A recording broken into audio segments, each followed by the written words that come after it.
El puesto del hombre en el cosmos, por Max Scheler. 16.4. Teoría negativa y teoría clásica del hombre. La teoría negativa y su crítica. Citaré algunos ejemplos muy heterogéneos, sin duda, de la teoría negativa del hombre.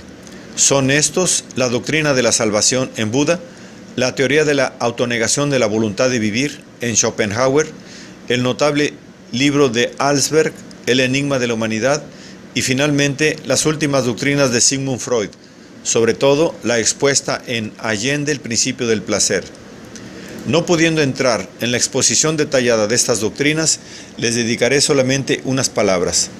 Para Buda, el sentido de la existencia humana culmina en la extinción del ser humano como sujeto de apetitos, o sea, en el ingreso en un mundo de esencias, que es objeto de pura contemplación, la nada o el nirvana.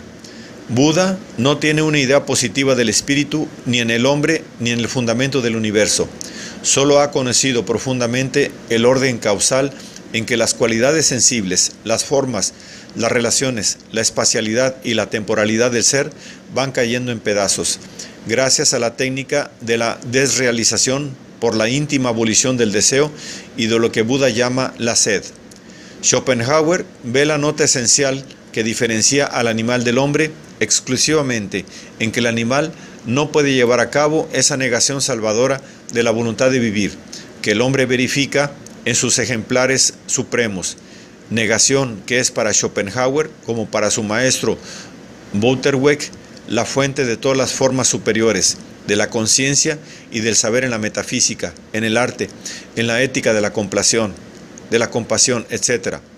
Alsberg, discípulo de Schopenhauer, reconoce muy justamente que ningún carácter morfológico o fisiológico o psicológico empírico puede justificar la convicción general que tiene el mundo culto de que existe una diferencia esencial entre el hombre y el animal. Alsberg ha ampliado la doctrina de Schopenhauer, sosteniendo que el principio de la humanidad reside exclusivamente en que el hombre ha sabido eliminar sus órganos de la lucha por la vida y conservación del individuo y de la especie, en beneficio de la herramienta del lenguaje y de la formación de conceptos, que Alsberg reduce a eliminación de los órganos y de las funciones sensibles según el principio, formulado por Mach, del máximo ahorro posible de contenidos sensibles. Expresamente rechaza Alsberg la definición del hombre por el espíritu y la razón. La razón, que solo conoce erróneamente, como su maestro Schopenhauer, como pensamiento discursivo y en especial como formación de conceptos, es para él una consecuencia del lenguaje, no su raíz. Y en cuanto al lenguaje mismo, lo considera como un instrumento inmaterial, destinado a eliminar el trabajo de los órganos de los sentidos. La causa de que aparezca este principio de la humanidad o tendencia de la vida a eliminar sus órganos y establecer herramientas, y en lugar de la función viva del órgano, la causa también de la creciente cerebralización del hombre en sentido morfológico y fisiológico es, según Alsberg, la muy deficiente adaptación de los órganos humanos a su medio, carencia de pie prensil o pie trepador, de garras, de colmillos, de pelaje, etc. Esto es, la falta de unas adaptaciones orgánicas específicas que poseen sus próximos parientes, los monos antropoides.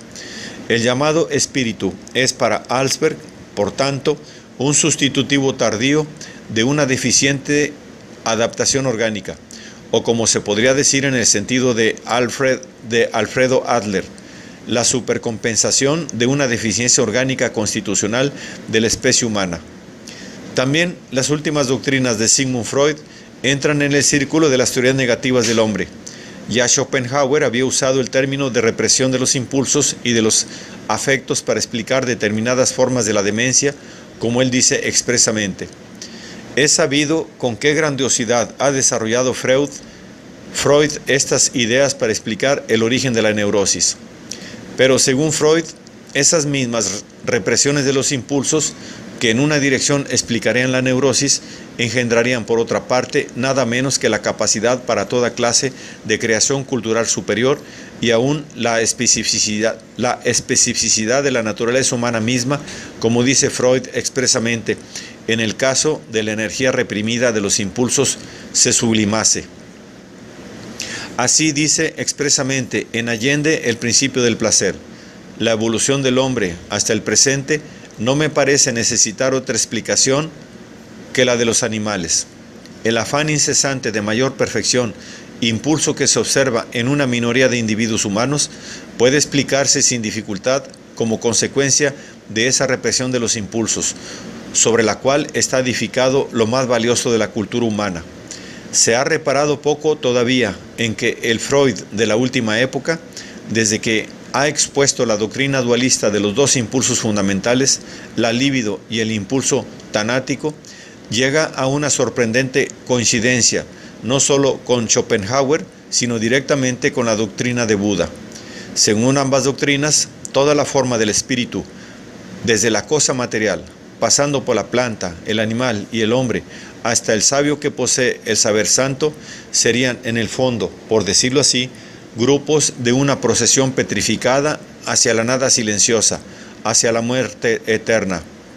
En efecto, para Freud, que atribuye al organismo en general, erróneamente según creo, una tendencia a la pura y simple conservación de su naturaleza, una tendencia al reposo, a protegerse contra los estímulos, a rehusar los estímulos, el sistema del poderío, que en el animal se agrega a los sistemas de la nutrición, del crecimiento y de la reproducción, y se intercala entre ellos y el medio, en contraste con la planta, es ya un producto relativo del impulso tanático, en el fondo destructor, sádico, nostálgico y primitiva aspiración de la vida a retornar a lo inorgánico.